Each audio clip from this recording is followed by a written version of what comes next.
మన చేతులు పట్టుకొని మనలను నడిపించాలని దేవుడు ఎంతో ఆసక్తి కలిగి ఉన్నాడు. చిమ్మ చీకటిలో దట్టమైన అరణ్యంలో ఎటువైపు వెళ్ళాలి? నీవు ఒంటరిగా ఉన్నట్లయితే అది అంత క్లిష్టమైన పరిస్థితో కదా.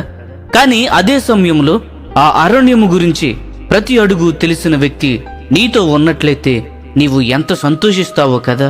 అతడు నిన్ను ఎక్కడికి నడిపించినా గొప్ప సంతోషంతో, నమ్మకముతో, ఎదురు ప్రశ్నించకుండా నీవు వెళతావు.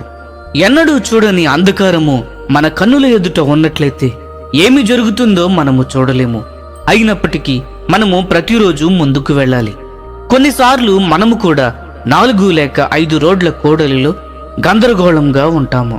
ఆ సమయంలో మనము సరైన నిర్ణయము తీసుకొనట్లయితే మనము చాలా చెడు పరిణామాలను ఎదుర్కోవలసి వస్తుంది. ప్రత్యేకంగా మన ఉద్యోగం గురించి తెలుసుకోవడము లేక వివాహ భాగస్వామి గురించి తెలుసుకోవడము వంటి నిర్ణయాలు మన భవిష్యత్తు అంతటిని ప్రభావితము చేస్తాయి. మరి ఇలాంటి పరిస్థితిలో నిర్ణయము ఎలా తీసుకోవాలి? రోడ్డు మీదుండే ప్రమాదాలు మరియు గుంతలు మనకు తెలియవు. సాతాను మనలను వలలో వేయడానికి వేసే ఉచ్చులలో ఏది మనకు కనబడదు. అలాంటి అత్యవసర పరిస్థితులలో మన భవిష్యత్తు ప్రయాణమును మనము ఎన్నుకోవాలి. ఈ కష్ట పరిస్థితిలో మనకంటే ముందుగా భవిష్యత్తునంతటిని ఎరిగినవాడు మనతో ఉండడము మనకు క్షేమం మాత్రమే కాదు, మనకు అవసరము.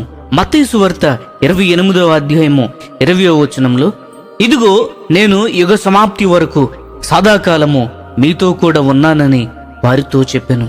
దేవుడు మనతో సదాకాలము ఉంటారు. మనతో ఉన్నవాడు మన పూర్ణ నమ్మకమునకు యోగ్యుడై ఉండాలి. కేవలము ప్రభువైన యేసుక్రీస్తు మాత్రమే సంపూర్ణంగా మనము నమ్మదగిన వ్యక్తి. మనము భద్రత కలిగి ఉండుటకు, శ్రేష్టమైన మార్గంలో మనలను నడిపించుటకు కేవలము ఆయన ఆసక్తి మాత్రమే కాదు, అత్యాసక్తిని కూడా కలిగి ఉన్నాడు.